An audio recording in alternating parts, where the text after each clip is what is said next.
Hi guys. తెలంగాణలో జాతరలు అనగానే మనకి రెండు జాతరలు గుర్తొస్తాయి. ఒకటి మేడారం జాతర, ఇంకోటి పెద్దగట్టు జాతర.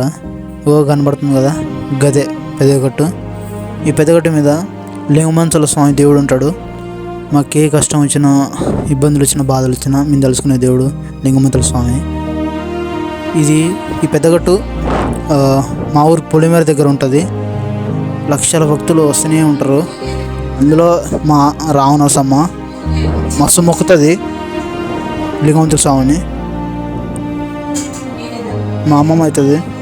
ఇక్కడ లాజిక్కో మ్యాజిక్కో తెలియదు, కానీ ఇక్కడ 101 మెట్టు మీద అడుగుపెట్టిన ముసలోళ్ళు కానీ పెద్ద భక్తులు కానీ శివం వస్తుంటుంది.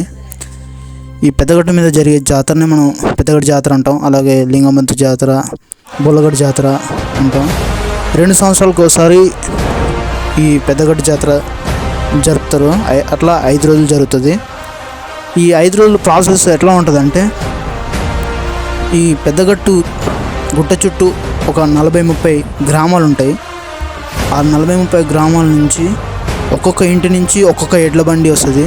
ఈ గుట్ట దగ్గరకు వచ్చేసరికి 1,00,000 ఎడ్ల బండ్లు అయితే, ఆ 1,00,000 ఎడ్ల బండ్లు 3 ప్రదక్షిణలు చేసి వాళ్ళు మొక్కుకున్న మొక్కులు, కోరికలు, అలాగే యాటలు, ఇట్లా 5 రోజులు ఒక్కొక్క ప్రసాదం, పలారాలు లింగమంతుల స్వామికి సమర్పిస్తుంటారు. మినిమం ఒక 50 లక్షల దాకా జనాలు వస్తుంటారు జాతర రోజు. మిగిలిన రోజులు కూడా బాగానే రద్దీ ఉంటుంది, సోమవారం, ఆదివారం.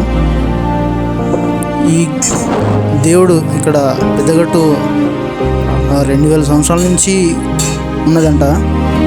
ఇక్కడున్న ప్రతి ఒక్క శిల్పం, ప్రతి ఒక్క విగ్రహానికి ఒక్కొక్క చరిత్ర ఉంది.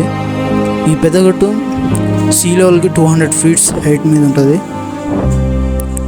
ఇక్కడున్న 40-30 గ్రామాలు ఉన్నాయి కదా, ఆ 40-30 గ్రామాలు ఎలా ఉంటాయంటే, కట్టడం ప్రతి ఇంటి నుంచి ఈ పెద్దగట్టు మీద ఉన్న గుడి గోపురం, ఇంట్లో ఉన్న గుడి నుంచి చూస్తే ఈ పెద్దగట్టు గుడి గోపురం కనపడుతుంది. అట్లా ఒక ప్రకారంగా ఇల్లులు కట్టుకోరు. అట్లా గ్రామాలు కూడా ఏర్పడ్డాయి ఈ గుట్ట చుట్టూ. అందులో మా ఊరు కూడా ఒకటి.